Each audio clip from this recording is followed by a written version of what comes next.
Good evening, dear friends. We welcome all of you from the team Man Shakti at Rotary Club of Coimbatore West. It is such a pleasure to see so many participants already logged in, and we're looking at more people joining in before the main session starts. We begin today's program with a welcome address by our President, Rotarian Devdas. Over to you, Devdas. PDG AV Pati is the chief guest. Man Shakti Chair Veena Pati, our renowned instructor and guru Ms. Sejal Shah, Secretary Suresh Kumar, Rotarian Navanitha Krishnan, our fellow Rotarians, Rotaractors, aunts, annets, ladies and gentlemen. A very good evening to all of you. For many of us, our mind is like a battlefield, full of thoughts, worries, and distractions. But what if we could transform it into a beautiful garden? Calm, vibrant, full of life. Today, we are taking the next step towards that transformation by attending this beautiful program on mental health and yoga. We are indeed privileged to have with us an accomplished yoga instructor, Ms. Sejal Shah. I must say, we are truly fortunate to learn from such a dedicated and experienced yoga guru. Let's make the most of this opportunity. Now, is this class completely free? Not really, because you have to pay attention. Otherwise, you won't be able to learn. So let us make the best of this great opportunity. I thank all of you for taking your time and attending this program, which can bring you health and joy throughout your life. Thank you.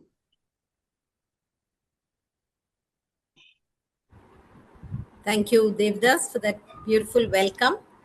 And now we request our Rotarian, Navanitha Krishnan, to introduce our chief guest for the day.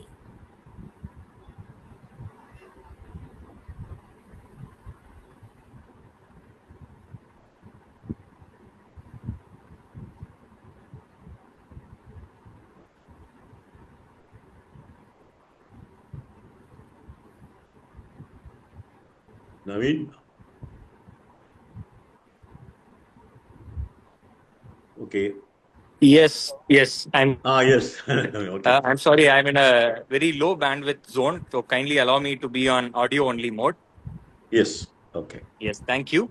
Now it's my great honor to introduce our chief guest for today, our own past district governor, Rotarian Dr. A.V. Pati, fondly known as the $1 Million Governor. During his tenure as a district governor of undivided Rotary International District 3201, the district contributed over $1 million to the Rotary Foundation, and that was the milestone that has set by our $1 Million Governor, Dr. A.V. Pati. It has earned us great recognition and pride all over the world for our district. He is a remarkable speaker, a creative designer, a strategic thinker, and above all, a man of many admirable qualities. He is appointed as the district learning facilitator for this year, and he is greatly transforming the newly born District 3206. Now, I warmly welcome past district governor, Rotarian Dr. A.V. Pati, to address us and declare this program open. Over to you, PDG. Thank you very much, the youth icon, Navneet. I call him that because he's been an ambassador of several of the youth events that we have been responsibly doing, and I'm so happy that he introduced me in style. Thank you very much. And President Devdas, Secretary Suresh, and District Chair Veena Pati and Navneet, and of course our guru who is here, who's going to take us through Sejal Shah. And the delegates who have just joined us for this wonderful course. It's very nice to have so many of you all, and thanks for the opportunity. It's a great delight to be amongst you all, because so much of the learning happens only when the interaction with many happens. It's not a one-side thing. There is always, why do they go to the Gurukulam? Is for the fact that you learn there and you have your own set of people, and the learning is much faster, and the learning is also an exchange. And here, of course, though it is on the Zoom, still, nevertheless, there is so much of sharing. And I'm sure after this also, there'll be a lot of sharing, which I'm sure is going to make a lot of vibes and an influence in each one of us who have gathered here. So I'm so happy that our governor has chosen these priorities, and one of that is Man Shakti. And of course, Vinapati is the district chair for that. And I'm so happy it's in very good hands, because the fact that she always even before this earlier, she used to profess this, being in the family or the club or the or otherwise. So congratulations on that. And consistently doing something is a remarkable feature in whatever you're doing. That is when it becomes a pattern or a habit, and that is when it gets inculcated in your minds. And this is again a feature that our president Devdas has set forth this year for Man Shakti especially. Be it the other projects which have been involved very well, and Man Shakti especially, we are doing it month on month basis just to understand how best we can reach as many as possible. And of course, the target, there is no target as such, because of the fact that we need a lot of people to attend and a lot of people to benefit from this. And of course, we are so thankful, gratitude to Sejal Shah for coming over again and again and professing this and taking us through yoga and meditation. And a small little note on meditation. I'm sure our governor has given the guidelines on what all we can do in Man Shakti. There's plenty more. Of course, the rehabilitation and the health centers and substance abuse and the yoga and the suicide prevention are the primary features that our governor is looking at. We have this yoga, and we have chosen, and of course, the meditation and how to go about it. There is something that I learned as a technique when I was doing the Art of Living 1 and 2.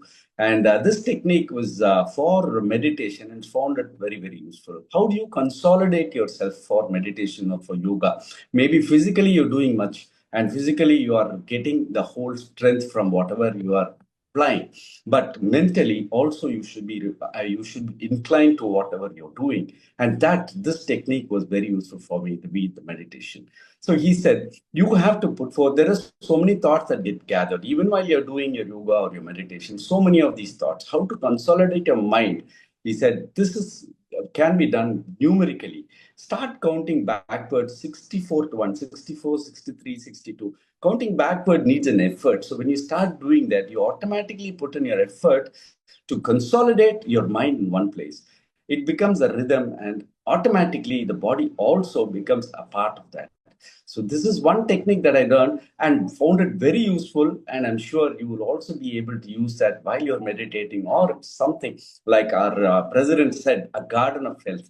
Since even when you're doing your walking, you want to consolidate to make a decision. I'm sure this technique would be very useful. With these words, let me inaugurate the beautiful Man Shakti program, Rotary West, which I'm sure it's going to be a flagship program that you're doing month on month.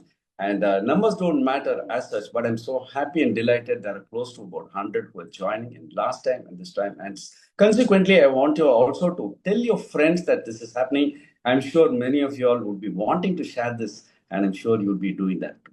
So wish you all a very, very purposeful evening, and I'm sure taking it really with a lot of grit, and I'm sure it's going to be useful. So thank you very much, President, for the opportunity. Wish you all the best. Thank you. Thank you very much, past District Governor Rotarian Pati, for those wonderful words and for inaugurating our program today. It was a very nice tip that you gave on meditation, and I'm sure all people watching the program will definitely try it out.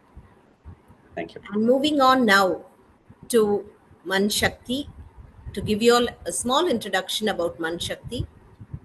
It is one of the priorities given by our district governor, Rotarian Chella Raghavendra, governor of District 3206.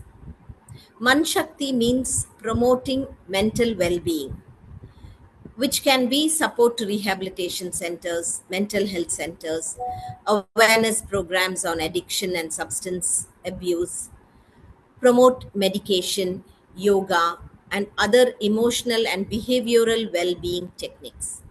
It even includes suicide prevention. So, we from Rotary Club of Coimbatore West have created this program so that it comes to you consistently now for the third time as different phases, so that you will be able to understand Man Shakti, that is promotion of mental well-being, and the importance of meditation, of yoga, of wellness, which our wellness yoga coach Sejal Shah is bringing it out so beautifully. She has designed this program in such a way that it reaches out and is effective. We are looking at how impactful it will be, how effective it would be, and that is how we have taken up this program. And our enthusiastic, ever energetic yoga and wellness coach, Ms. Sejal Shah, is a renowned yoga and wellness healer. With extensive experience, she has shaped aspiring yoga teachers and conducted diverse workshops contributing significantly to yoga and wellness.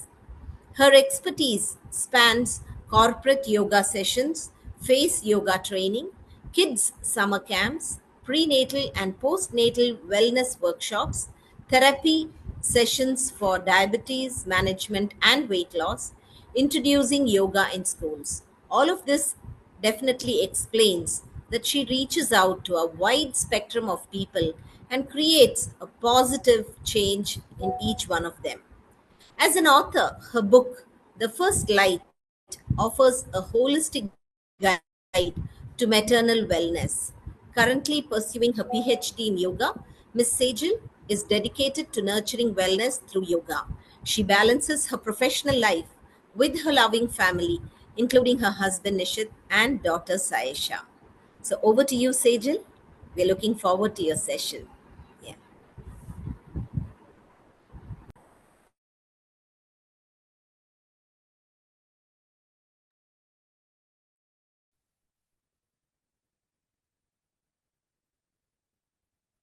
Namaste, everyone. Am I audible? You are, Seja. Go ahead. Yes. So, thank you so much. And I'm glad that I am a part of this beautiful initiative called Man Shakti, and Rotary Coimbatore West, Club of Coimbatore West has adopted this beautiful, collaboration with me in order to help all of us.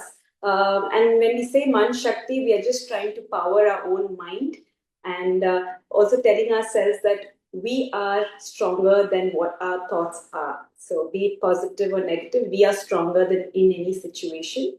So, let me just dive into the presentation.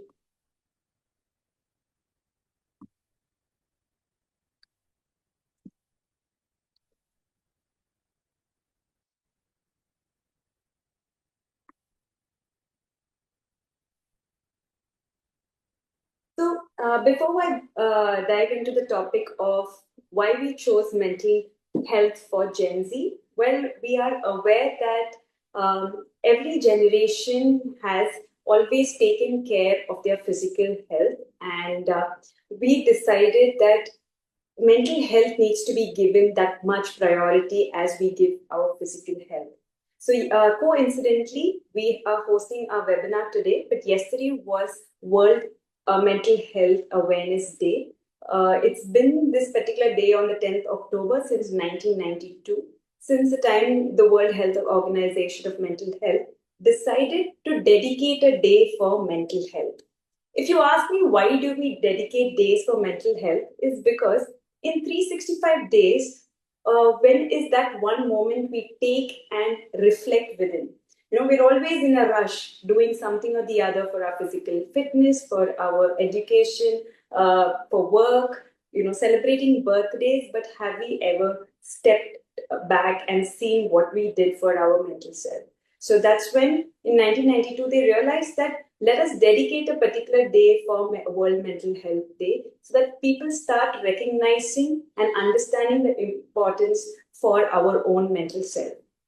And similarly, There's one beautiful shlok from the Upanishad which I want to quote here because it gives us a lot of meaning and depth to the World Mental Health Day, which is Mana eva manushyam karanam bandha mokshayaha, which means that the mind is our anchor, be it bondage or feeling liberated. Our mind decides whether this particular outcome of a task was positive or negative. So they come and tell us that don't get attached because you did something great, or don't detach yourself because it didn't go well according to you. Make sure that you are beyond this particular thought of being felt bonded by a particular activity or feeling liberated or freeing yourself from any kind of clutches. So the idea here is the mind is an anchor. So you, whatever thoughts you are putting into your activity, your mind decides it. And in order to feel detached, you need to step back and just be a witness to activities that is happening around you, not getting attached to the outcome or the result of those activities. As our past district president, Adipati sir, said that the idea of meditation is more of reflecting and also collaborating your thoughts. So similarly, meditation has a state of pratyahara. Be conscious consciously. Stay conscious about what all thoughts are coming your way. Be in a position to see the items that come in front of you without running away from it. So be a witness to all the good, all the bad, all the positives and negatives, but don't get attached to the outcomes of it. So the core idea here is detaching yourself from the outcome is your ultimate reality, and that's when they say that manushyam karanam bandha mokshaya. Only when you start realizing that being away from the result brings you the ultimate reality, which is moksha. Here we're not really talking about moksha as a sense of getting away from the world or life. We are just trying to tell that don't be a slave to your mind. Your mind can have hundreds of things. It can be positive, sometimes it can be negative. But in that scenario, try not to be attached to any kind of result. Similarly, when we speak about mental health, we're not talking about health as a disease. We're talking about how do we work on bringing awareness. We're talking about psychosomatic wellness here. We are trying to cut the word psychosomatic into two words here, psych and soma. Psych meaning mind and soma meaning body. So when we speak about psychosomatic wellness, we are talking about mental health where the mind comes before the body. Usually, when you go to the gym, you first look at your physical body and then go into your mental self. But here we're trying to reverse the psychology and saying, let us take care of our mind first and then let us move ahead with our body. So creating awareness, and it needn't be that we are trying to get rid of any kind of disease, but we are trying to bring in overall development to your physical, mental, and spiritual self. So people would say that is this a modern day problem that we are talking about mental health? Everybody is talking about it. In any book you open is talking about how to tame your mind. Well, let me tell you, this is an ancient wisdom. And the reason why I say it's an ancient wisdom is when in the field of Mahabharata, in the battlefield of Kurukshetra, when Pandavas were fighting against Kauravas, there's a particular verse which Sri Krishna speaks and which tells that Krodat Bhavati Sammoha, Samohat Smriti Vibramaha, Smriti Bhrashna Buddhi, Nasha Buddhi, Nasha Prashanti, which says that the reason why we are here fighting against each other, though being siblings or relatives, is because of our root cause, and the root cause is nothing but anger. So the anger has erupted because of some kind of brain fog. We would have we could have solved it in different manners, but the anger has led to this particular battlefield where we are now fighting against each other, and it's going to result in bloodshed. So, when we speak about mental health, also, we need to understand what is the root cause of this particular trauma or stress or feeling overwhelmed. So, which makes me ask you these questions saying, have you ever felt very angry and you felt like this is the last day I want to see this person's face? The anger has also brought in a lot of stress because you have not slept for long hours and feeling overwhelmed with a lot of responsibility on your head.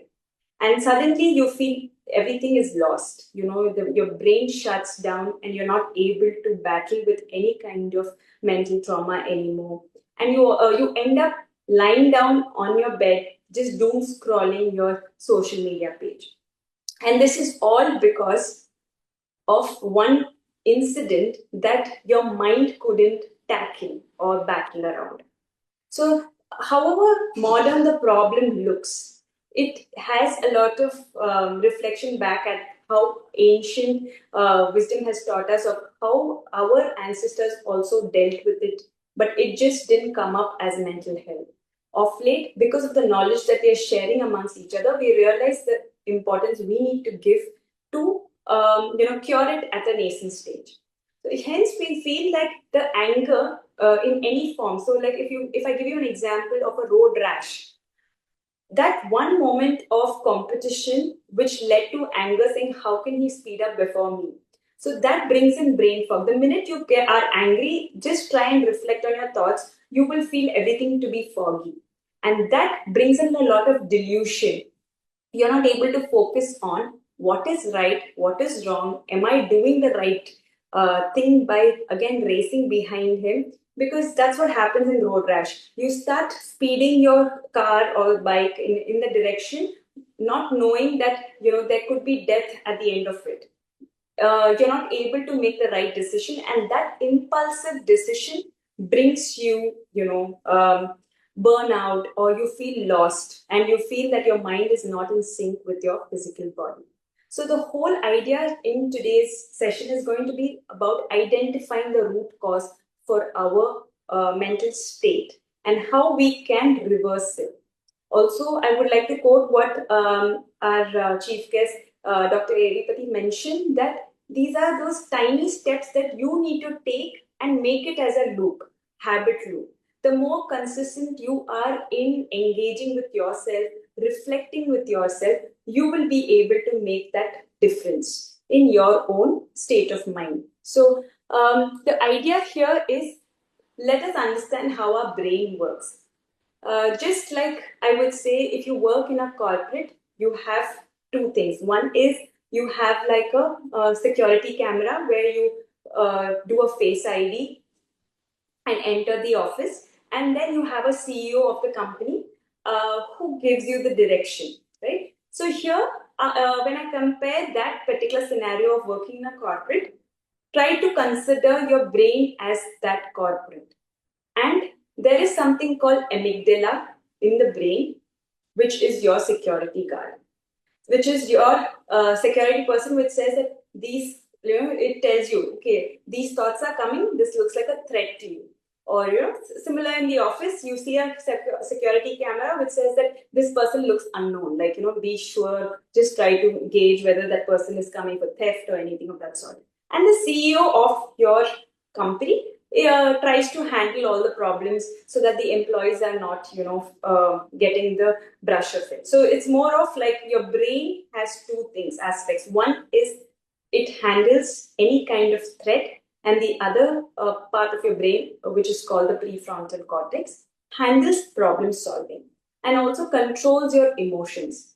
So in times, in this particular generation of Gen Zs, when we are addressing, I'd like to say that the amygdala, the security camera or the security guard or the alarm system which is in your brain is working overtime. So even in our house, when we have something that works overtime, it becomes redundant. If we don't recharge at a particular time, if we do not, if we overuse anything, it becomes a little redundant. Here, if our brain, the security guard of our brain, works over time, it becomes redundant. And when it becomes redundant, just imagine or visualize that a flight which is being overused without proper maintenance can easily get hijacked, can easily get hacked. The systems can get hacked. And that's when in our brain, when it works overtime without any kind of break, your stress hormones, which are cortisol, get hijacks your thinking process. You're not able to solve issues. You're not able to think right. You're not able to make the right decision. You start making impulsive decision, and suddenly one day you conk off. You will just feel lost. You will be burnt out. You will want to just go offline, and that is when we feel certain asanas, pranayama, and mudras that we will be going through in today's session will help you move from the offline state to the online state. When I say offline, online, I don't mean digitally, but when your brain shuts down and you're not able to make any sense of anything happening around you, how do we again bounce back? So, making the CEO of your brain bounce back to help you make the right decision, take the right step forward is what we're going to learn. And that only can be possible if you are all going to be attentive so that you can use these techniques and tools which I'm going to share on a daily basis and give your feedbacks on how you felt at certain point. Because I would say that once you learn something, only when you implement, you will realize the importance and also the benefits in the long run. So the first thing which we're going to find is the trigger. What was that trigger that made me feel overwhelmed? What was that trigger that made me feel stressed at that point in time or outburst of anger? What could it be? So just ask these W questions saying that what was happening at that point in time when I was, racing really rashly. Like, I could have just held myself back saying it's okay. People want to go fast, let them go. But what was that thought? What was happening to me at that point in time? You can ask that 1 second question to yourself, and if your answer comes in a second, you would have saved that anger or that stress or that feeling of overwhelmed, right? And then the second question you can ask yourself with, who were you with? Were you with your loved one that you wanted to show them that listen, I'm faster than them? Or were you with someone who you wanted some respect out of them by going fast? So certain times we make these rash decision of getting angry or feeling stressed is because you want the other person to acknowledge your emotion, right? So at this situation, you need to probably check and see who were you with at that moment of time and what was your thought process. You wanted to impress this person or you wanted to prove to the world that you're faster. What was that? So these 3 questions will help you reflect. What was happening, who were you with, and what were your thoughts? And then I would say comes the tool that you can use, which is the HALT tool. One is, were you well nourished? Did you eat well that day? Because sometimes anger is because your tummy is not full. You feel, I also told in the last episode also that when you eat less or you eat something that you don't like, it automatically reflects on your thoughts. You start to feel a little groggy, you feel angry, you feel like you're not in place. So what you eat decides what you think. So were you well nourished? That's one question you could probably check. You can make like a HALT tool and just check and see. The second thing is, does this anger come to you naturally or only in situations? So what was the situation that caused you that moment? The third one is, do you feel that you have good company around you? Are you able to connect with everyone? Or are you feeling you are always lonely? Because sometimes road rashes, people want to become the hero of that road rash, so they want people's attention, and when you don't get people's attention, you feel lonely. There are people, so check if they are getting that companionship, they're getting that people to bond with. How is it? What is their state of mind? And Are you always exhausted? Even if by doing nothing, when you ask somebody on a Sunday, what did you do? They would just probably say that I'm exhausted. I'm not in my senses. I rested it out, but I'm still feeling tired. So are you constantly feeling exhausted? And mentally exhausted means that you need to probably check in every time and ask them what they could do or what you could do for them in order to keep them engaged.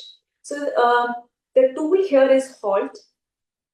In that situation, did you just pause and check if you were nourished well, if this particular situation has ever happened before, and were you this same scale of angry? Are you hanging out with the right set of people, or you're feeling lonely most of the time? And how about exhaustion? Like, are you always tired? Just check on these pointers to help them get over it. And when these basic needs aren't met, only these situations like stress, feeling overwhelmed, angry gets triggered. So, how do we manually turn it off, right? So, we are understanding how these situations have occurred. So, the first thing we are going to learn is asanas. So, before we do the asana bit, I would like to do a short meditation. You can sit wherever you are. If you are on a bed, you can sit cross-legged like me. Or if you are sitting on a chair, try to feel your feet comfortably on the floor, relaxing yourself completely, placing both your palms together in Anjali Mudra. The thumb closer to your chest with your eyes gently closed. Keep on observing your breath. Inhale, exhale, inhale, exhale.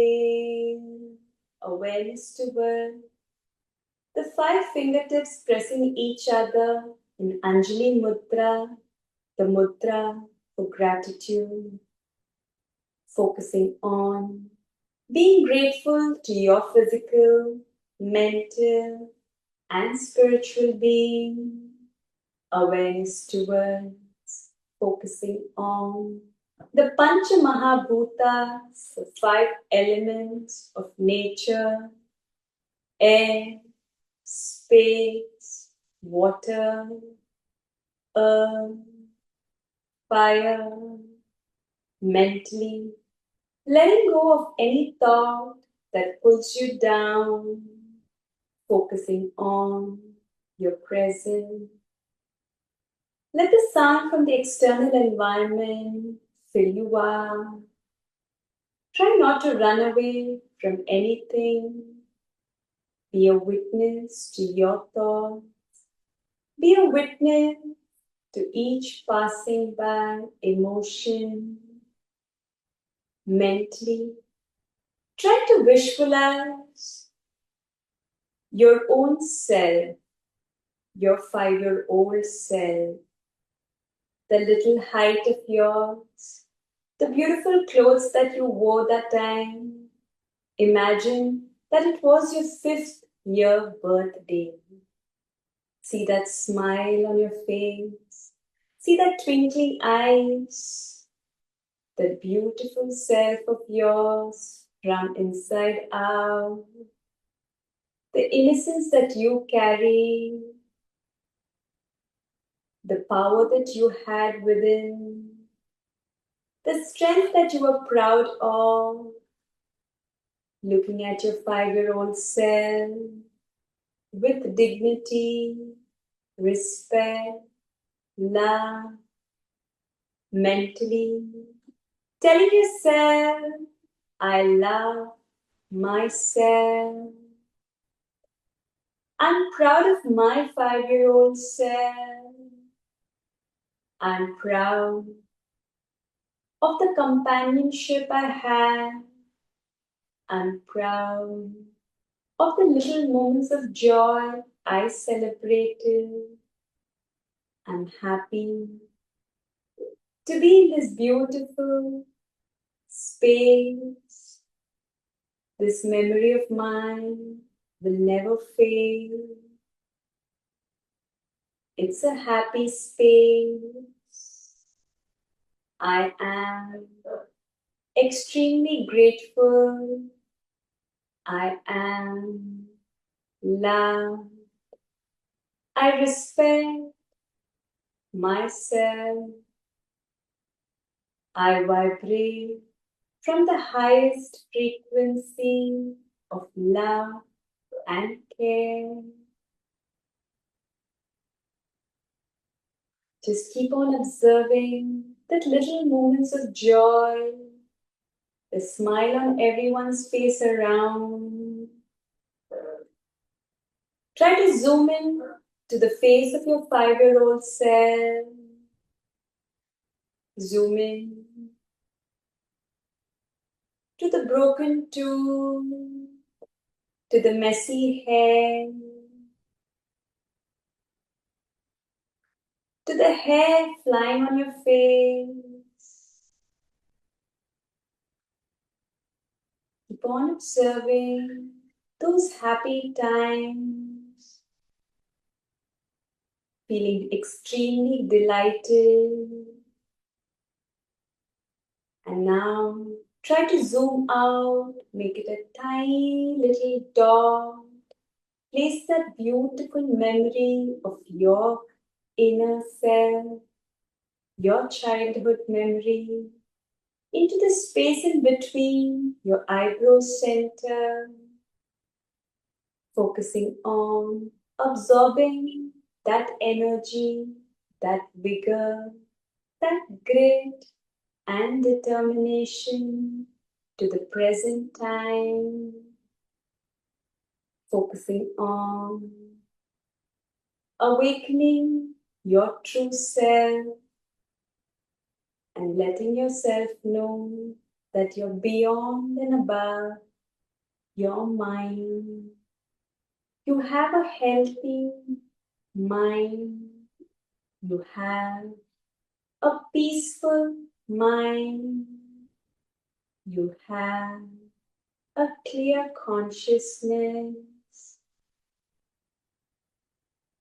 Keep on observing your breath, the change in your breathing pattern, the relaxation within you, gently and slowly, feeling the vibrations of the ah sound running from the top of your head all the way to the base of your spine.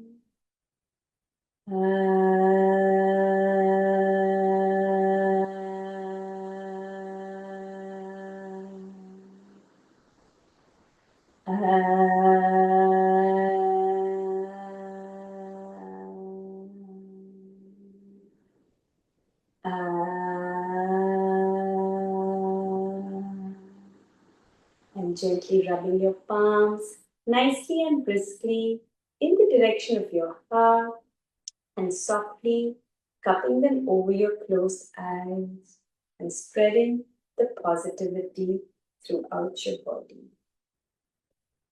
This is a beautiful guided meditation practice that helps you reflect on your true self. I will always tell that our body is like an onion. It has different layers and layers and layers. To get to the core of the onion takes you like almost 2 minutes of peeling. But to get to know yourself, it just requires you to switch off from the present and place that one amazing memory from your childhood. It immediately boosts your vigor and your enthusiasm to move forward in life. So sometimes in life, you feel you're stuck somewhere or you want to take a step back and feel everything is going too fast for me. Just take a step back and see that you have the power to move ahead. Don't get disappointed with certain failures. That was the initial quote that I mentioned. Don't be detached with any failures, or don't be so attached to a failure that makes you feel detached with yourself. You are different, your failure is different. You are here not to feel disappointed or feel excited. You are here to reach somewhere, the purpose of life. So always try and chisel that purpose. Don't forget to move ahead so that you can reach your purpose. There will be a lot of hurdles. And Lord Ganesha also is the Lord of um, removing of all the obstacles, right? So he's a Vigna Harta. So he also is trying to tell you that life is not simple, and hence they have created so many gods for different purposes. So if you want to study well, you have Lord Saraswati. If you want to earn well in your work, you have Goddess Lakshmi. Similarly, they all, whoever has created us, right? They know that there are going to be obstacles, but don't be disappointed. Try to say that you are ahead, and you will make sure you prove your worth in the coming times. So the whole idea of this particular seated meditation is just to reflect on your own ability. Sometimes you forget what's your strength, because a lot of them will come and tell you you're good at this, but only you will know what you're good at. Similarly, so we did a seated meditation. Now we will learn mudra to help us feel calm, right? So this you need somebody to guide you. And if you don't have anyone to guide, Dr. Evipati already mentioned, just close your eyes and start counting backwards. You will feel relaxed, and then you take forward whatever you want in life. So the second thing what we're going to do is mudra. So while you are sitting in a seat or wherever you are, you can just press your index, press your thumb, and connect your little ring and middle. So this basically is called the Yoni Mudra. We all are God's creation, we all know. But we have all come from our mother's womb. And this particular mudra or the hand gesture is called Yoni Mudra. So this is nothing but like a mudra for fetus. So when you connect to this particular gesture, you are reminding Mother Earth that I am your child. I am in the situation of feeling stressed. I am in the situation. I am not stressed. I am in the situation of feeling stressed. I am not angry. I am in a situation where anger has overcome me, right? So you're not going to relate yourself to that emotion. You are just saying, I am in that particular state of thought. So try and help me get over it. So you can adopt this Yoni Mudra, say for 30 seconds, 3 times a day, and feel relaxed. Because what happens when you submit yourself to someone higher than you, you feel relaxed. That's why when you submit yourself to Mother Earth, who is boring all of us in her hearts, you will feel less burdened, right? So this is one particular mudra you can practice. The second mudra that you can practice is Garuda Mudra. Garuda Mudra looks like a butterfly. We've all learned this beautiful butterfly hands as kids, right? So this is actually a hand gesture. This connects the left to the right, and it makes you feel like you have your own wings. And for anybody, if you tell them that I give you the freedom, they feel that they have got those invisible wings and they can fly. Similarly, when you do this, you will automatically feel elevated. You will be like, yes, I can fly, I have my own wings. So this Garuda Mudra gives you that inner elevation that you can fly and you are the master of your mind. So Garuda Mudra, when practiced, brings in calmness. It helps you connect with your true self and purpose. So the first mudra is Yoni Mudra. The second mudra is Garuda Mudra. Yeah. So I'm not and the third mudra we learned during seated meditation is the easiest of all, Anjali Mudra. It helps you feel grounded. So then there's no form of ego saying I did it.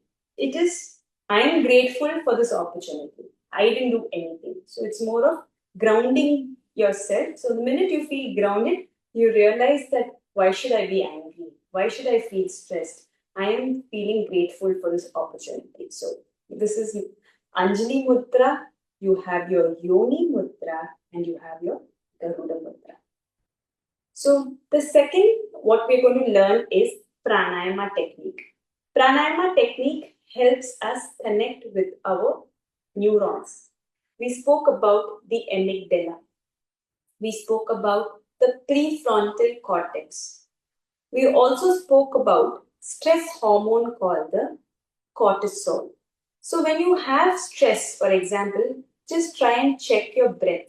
It will be too shallow. Like you'll be panting. You'll not be in your best breath. The idea of having the best breath is when your mind is relaxed, right? When you are having a peaceful thought process, your breath changes. The minute I asked you to go back to your older self, your 5-year-old child, you felt a sense of relaxation. Before that, when you were in your true body and your true senses, the present moment, you felt like, okay, I'm just doing it for the sake of doing this seated meditation. But the minute I asked you to switch off your present self and go back to your past happy memory of your 5-year-old self, you felt like, wow, I had almost forgotten what I looked like 5 years back. I only remember my present profile picture. But 5 year old back, like I had like one half broken tooth here. My smile also was like a little crooked. I had like a dimple. You didn't even realize that these are certain features which was there in your 5-year-old self, which made you look so innocent and adorable. Because of these layers that we build year on year, we forget the core, the person who we are. So the whole idea is to reflect on our neurons. So I'm going to teach you two basic pranayamas. One is the Brahmari pranayama. Fingertips on your facial muscles, the tongue touching the upper palate, chin towards the ceiling. This will activate the space in between your eyebrow center. Breathe in through your nose. Breathe out with the M sound 3 times.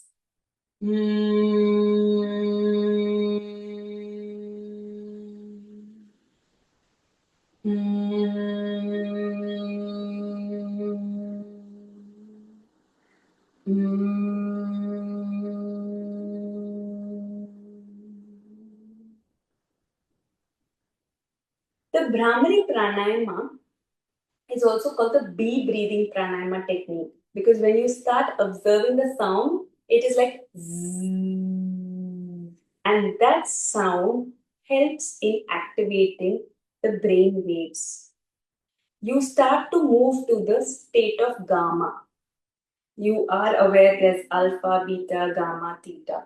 So you will start moving to the gamma waves, which brings in a lot of relaxation. So the whole idea is that this is a tested pranayama technique helping you rewire your brain so that you can focus more on the present. So sometimes, even while studying or when you have to do something important, like an important task, you tend to lose focus. You start getting distracted, and this will help you rechannelize those thoughts. So the Brahmari pranayama is a beautiful pranayama technique. The second pranayama technique is prana technique. So this is basically your prana mudra. You're going to block your right nostril. You're going to keep your index and your middle finger facing the ceiling. You're breathing in through your left nostril, closing your left nostril with your 2 fingers and exhaling through your right. Again, closing your right, inhaling through your left, closing your left, exhaling right, closing right, exhaling left. So this way you are activating your nostrils, your left nostril, and then you move to the right nostril. So in the right nostril, you are blocking your left, inhaling through your right, blocking your right, exhaling through your left. Inhale, exhale, inhale, exhale, inhale, exhale, and relaxing. So you can alternatively activate your nostrils. Not both nostrils at the same time is active. Some days you will feel like your left is dominant, some days you will feel your right is dominant. So only at sunset and sunrise time, your both nostrils will be activated. So you will feel there's some blockage in one, which is fine, absolutely normal, but this will help you rechannelize your thoughts. Moving on to the asana bit, the first asana I would want you to do is the Marjorie asana. Yeah, so placing your palms on your mat, try to lift your chin up, inhale, exhale, lock your chin. Inhale, chin up, exhale, lock your chin. Inhale and exhale. This final movement will help in activating your complete chakras. There are 108 chakras, but 7 main chakras are all in the spinal cord.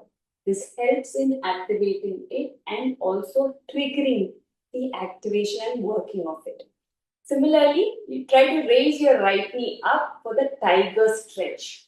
When you come into the tiger stretch, you are reminding yourself the vigor that you have. You're reminding yourself what power you have within yourself. And then release. Opposite side, try to lift. Chin up, inhale and exhale. The third asana that you're going to do is sitting in Vajrasana. Sitting in Vajrasana with your tailbone towards the floor, keeping your spine straight, make a fist with your palms and place it on your navel bed. This will help you rechannelize digestion. Remember the halt technique I spoke about, H for hunger. So, hunger means what you have been nourished with, and also means that if you're eating something that has caused you these kind of thoughts, emotions. So, when you practice sitting in Vajrasana, you are releasing any kind of indigestion issues. So, when you are feeling good and when your navel chakra is activated, you are feeling more relaxed and you also think right. So this was about how you manually turn it off. Now, how do we make the habit loop? We know now what our trigger was because we asked those questions. What was my thought? Who was I with? And where was I heading to? Similarly, what caused me this particular emotion? We categorized it under HALT. Was it because I was hungry or I was feeling lonely? I was completely exhausted. I had nothing to do. So that's when we have understood the trigger point. And now this trigger point can be rectified with tiny steps. Not every change you need like a massive transformation. You can always start small. So for example, now you know your trigger was anger, and the tiny action that you can take is count from 10 to 1. That will take you hardly 2 minutes. And because it has taken you hardly 2 minutes, you will be motivated to keep doing it. So any tiny step or action that you take in order to rectify your trigger, which caused you anger, stress, overwhelmingness, you will feel rewarded. And because you have done it and you felt better, you will also keep doing it constantly and making it a habit loop. So remember, anything that you want to change, take tiny step towards it. Do not rush into any kind of massive transformation. So that's pretty much summarizes exactly what we wanted to inform you in this beautiful webinar, which is understand your feeling of being overwhelmed, stressed isn't a flaw. Don't degrade yourself or don't question yourself why you felt such way, but it is a known thing I mentioned. It comes all the way from our ancestors. It's the way our brain is wired. So it is nothing that you are doing wrong. It's how our brains work. But we found a way to redirect our brain waves, right? So we know exactly what we can do. We have the Hall technique, we have the manual hacks, and also we would be doing these tiny actions that will help reward ourselves once this trigger is stimulated. And this brings us to the end of this particular webinar. So we are open to questions. You can ask anything.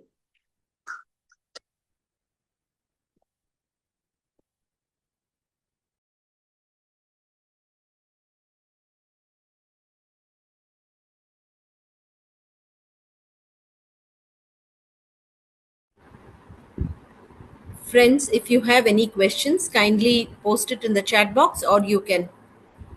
Sejal is here to clear your doubts. Please do ask your questions.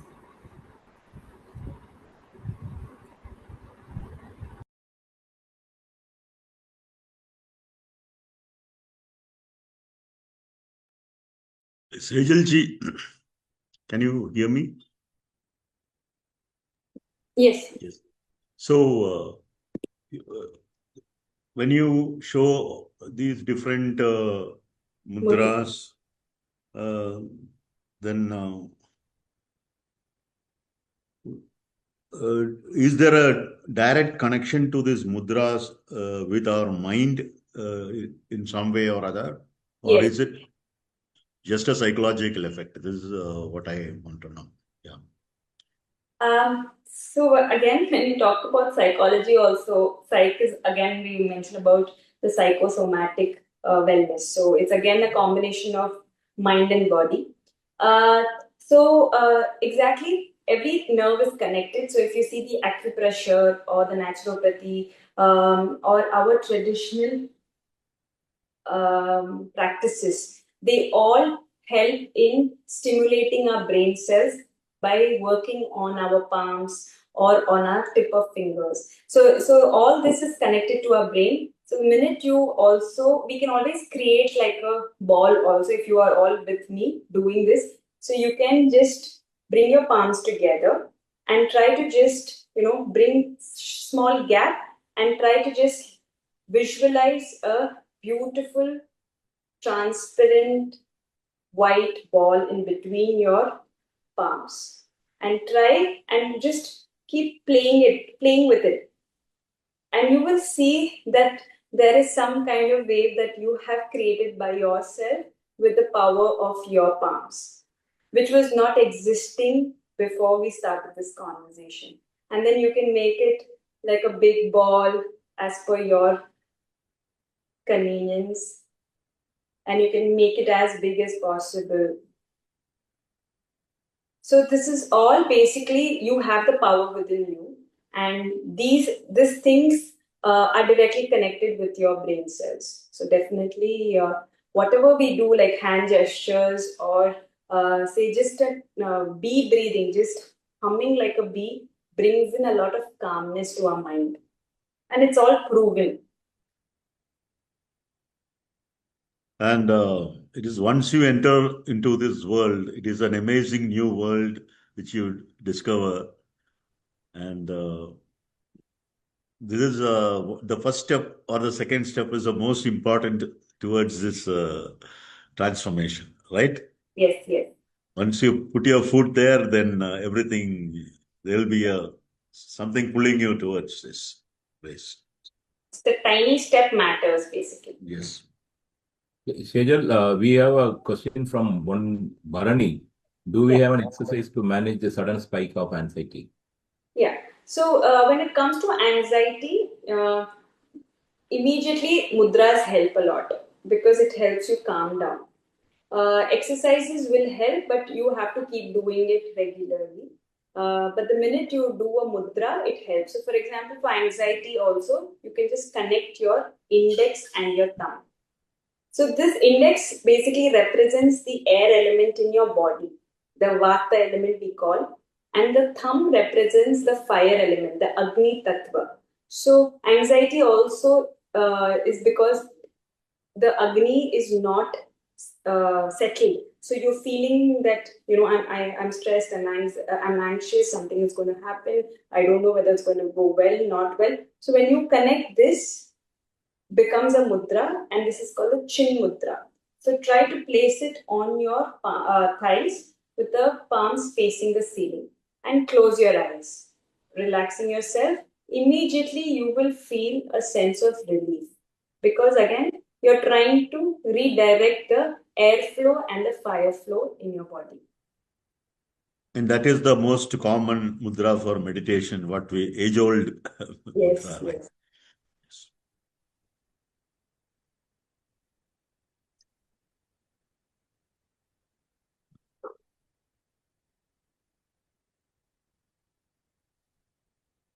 We are not receiving any other questions.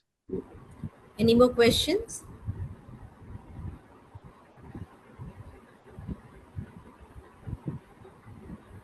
Yeah, if nobody is asking, I can ask one more at least. Yeah, please. Like meditation, I understand there are different methods to approach meditation. One like PDG said, this kind of counting and all that, then chanting, then feeling your breath in and out calmly, then not just making your mind totally black out and not thinking anything, or you just following your thoughts, whatever is coming in you. Okay, Sijalji, what could be the most effective way of meditation according to your viewpoint? I would say the first stage of meditation, which is the state of pratyahara, being conscious consciously. So you can meditate even while cooking. You can meditate while you are driving. Of course, keeping the safety measures on both the sides clear, but you can meditate. So here, what I'm trying to say is being conscious. You know things are coming. How people are driving, or what ingredient needs to go into that cooking, but being in that moment and not getting distracted. So that is the Is that the same as mindfulness? Is it almost the same? you can be whatever you're doing, do it with all your senses is basically that first state of meditation. We have a couple of more questions. One from Ms. Lakshana. I feel very tough to concentrate on things that I work. How to handle it? So that's what, when you say you feel tough to concentrate, are you seeing the time limit of concentration? Is it 1 second of concentration that is making you feel it's tough, or is it like say hours of sitting in that particular momentum to that is tough? So I would say start small. In 10 minutes, if your concentration is 100%, break it there, do some other activity, come back for 10 minutes. Don't stretch it to an extent that you feel tough. Try to break it at your sweet spot. You know that at 15 minutes, you feel like you're losing the concentration. You can always cut it at 14 minutes or 13 minutes and then do something else, break it up and come back. So that way, the momentum of concentration is also there. You're not feeling that toughness or that aspect of the thing getting tough entering your mind. You're still you're excited that you're going to now take a break and come back to it. So that way you are motivated to just have that focus fixed. So you can try that. You can break that, and as I said, that taking that tiny steps and tiny actions so that you don't feel overwhelmed. Thanks, Sejar. And one last question from one Mr. Arun. During what time of the day meditation is super beneficial, or shall we do it whenever we feel like? So I would say early morning and when you go to sleep. So early morning is a perfect time when everyone around you are sleeping. And when I say early morning, is not when you wake up that morning, like really early morning, like say 4:30 a.m. To 5. You can just wake up and the entire world is sleeping. And that helps you going for the entire day. That sets your intention and also your productivity will be maximum. And at the end, when you're winding down, so when you wind down with the meditation while you go to sleep, you realize that all that you have achieved, and you will be recharged for the next day. So both this can be guided meditation, which will be very helpful.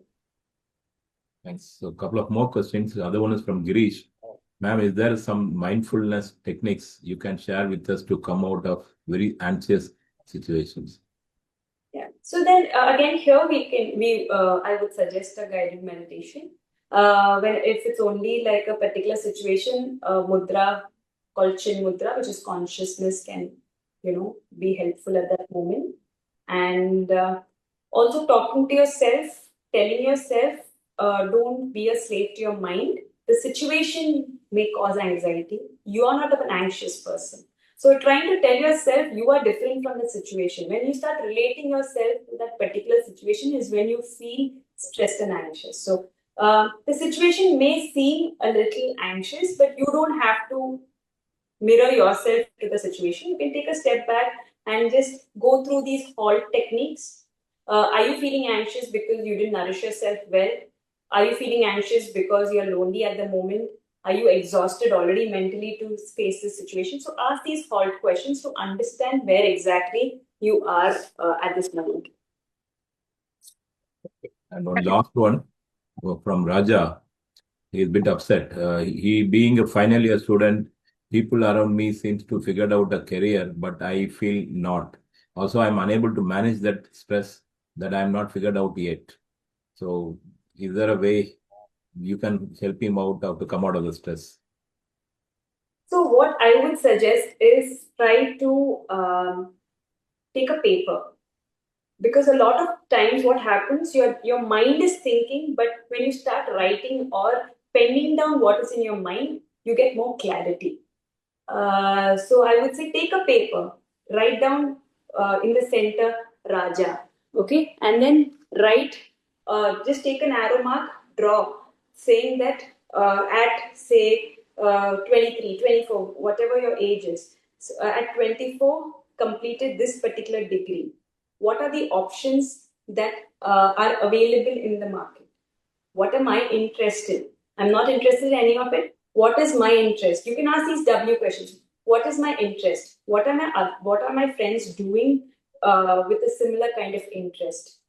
Am I ready to go in that direction, or I want to go to another direction? So only when you ask these questions, when you write them down, you start realizing, okay, I don't want to go what my friends are doing. I want to go in the other way.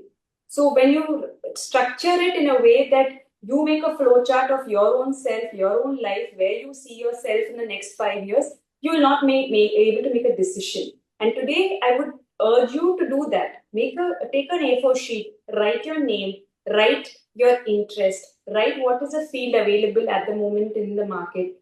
Are you willing to step out of your comfort zone? Are you willing to take more courses that will help you achieve your hobbies?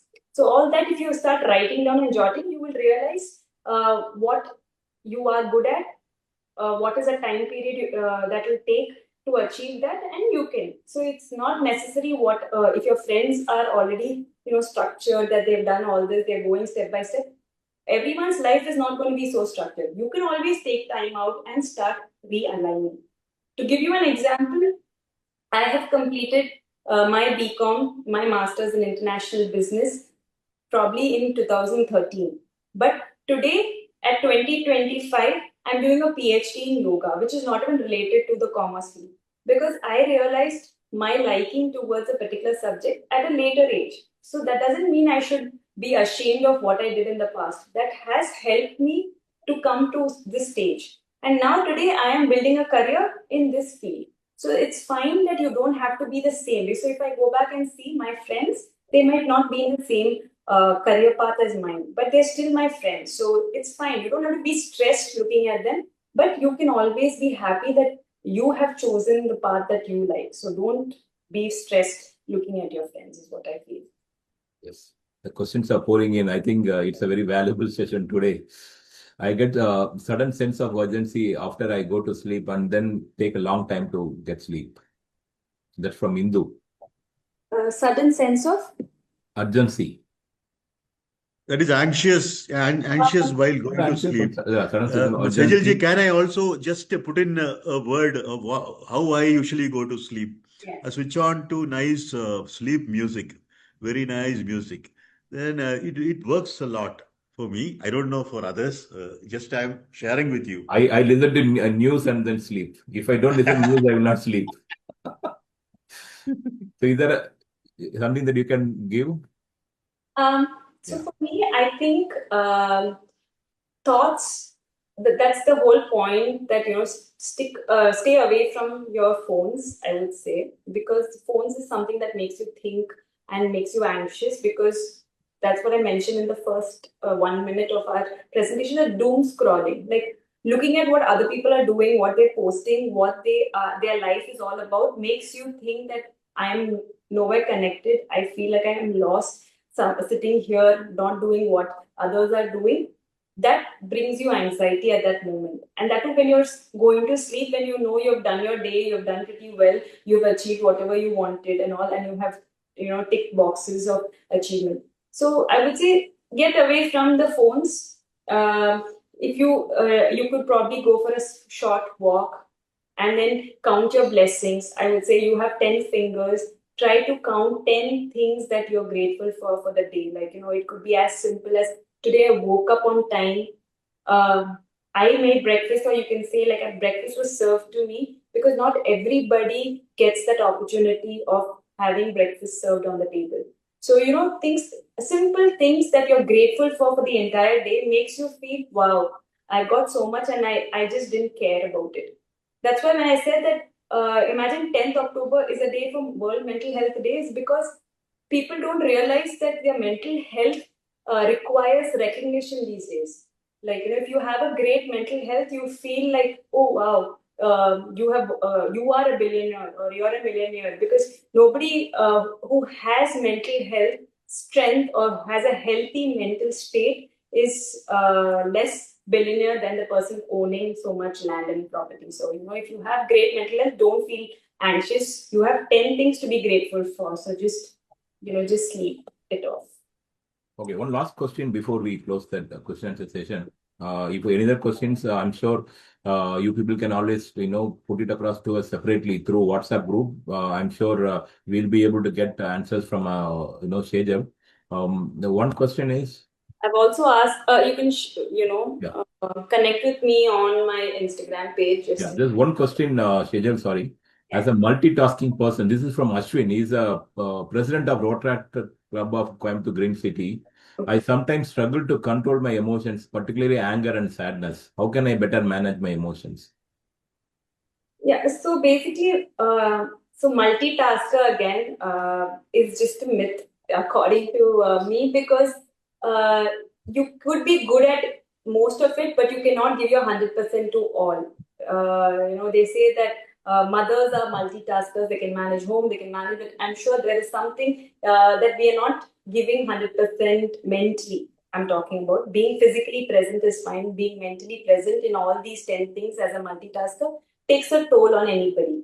And because you're not giving your 100% in the scenario of what you're saying, is when you start to feel anxious that you're not getting that recognition. You're feeling stressed that you're not reaching your targets or anything of that sort. So I would just say, take as much as you can in your plate. Don't overload your plate at any point in time, because only if you overload, you have these performance pressures. So if you are able to manage 4 things, try to finish the 4 things and then take another.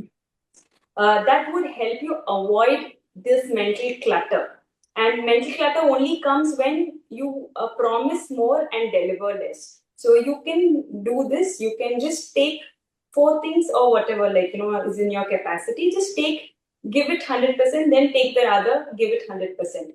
Because mental clutter brings in a lot of mental disturbance. And because mental disturbance is there, then you start making impulsive decisions that can create stress in this. Thanks, Sejal. I'm sorry, one last, definitely, at certain times I feel lost around my friends and I feel I don't belong there, but they are the people that keep me happy. This is from Janani about friends. Okay. So the thing is that if you are not happy being among them, then it's something to think about. If they are not happy with you around, they will definitely tell you indirectly or directly. So it's about you whether you want to stay unhappy and be with them, or you would want to stay happy and find new friends that can match your mental state. Because sometimes being in a crowd doesn't mean that everyone's your friend, and sometimes staying lonely doesn't mean you're aloof. So you can still be someone who does not have too many friends and still be happy. So you have to just take that. Great questions. Yeah. So thanks, Sejal. Thank you. Yeah, so just to, on the closing note, mental health for Gen Z is need of the hour, and especially the kind of question which are pouring in from, youngsters. I think the sessions like this are imperative, and it's going to really help them to come out of those challenges. So on the closing note for today's session, I would like to thank DL of PDG Pati. He just, left the session for some other meeting for inaugurating session, and also bringing the values of having mental health webinar seminars, and is also in line with the district priorities. So thanks PDG for joining us for today's session, and I would like to thank you, Sejal, not just only today, even you had come for the other session as well. So we wish that for this kind of crowd that today gathered, we will definitely have a couple of more sessions, and it is going to be beneficial for the youth definitely. So thank you so much for being today and delivering a beautiful session. A warm welcome from our club. Your dedication is definitely appreciated. And thanks, Veena, District Chair, for Manshakti, and Asha Devdas for arranging for session and supporting us a lot. It's really appreciated. And thanks, Navina Krishnan, for coming at the last minute and joining the session and helping us to do better. And I would also like to thank Mr. Tyagarajan, my friend of mine, who is hosting the event all the way from Delhi today, and he kindly accepted our request, and he is with us from 5 o'clock till now, recording it live and also telecasting it on YouTube. Thank you, Tyagarajan, for your support. We really appreciate your support. Last but not least, I'm sure the today's session would not have been this successful without the support of Rotractors. So on behalf of President, myself, I would like to extend, warm greetings and congratulations to the entire Rotaract Club of, Coimbatore West, all the 5 clubs for, right from the meeting that it was held at Devdas residence about a couple of months back until date. Gathering 120 plus people on a webinar is not easy, and that too on the weekend, Saturday. So it is an amazing participation from everyone. Thank you so much, people, guys, and we would definitely like to have more such, webinars in the coming days. Devdas, you want to talk something? Yeah, I would say it's 3 times more attendance than last or first program. Yes. So thank you so much, everyone, for your contribution. With this, we will end today's session. But we will definitely, looking at the kind of response that we received, we will definitely host more such sessions in the coming days, and we will keep you posted. And if you have any stress related questions, or for the wanting of time, we have stopped it. But if you have any questions, please feel free to put across to your friends or to us. We will definitely reach out to Sejal and get you solutions. So thank you so much for joining us on the weekend. Have a great weekend.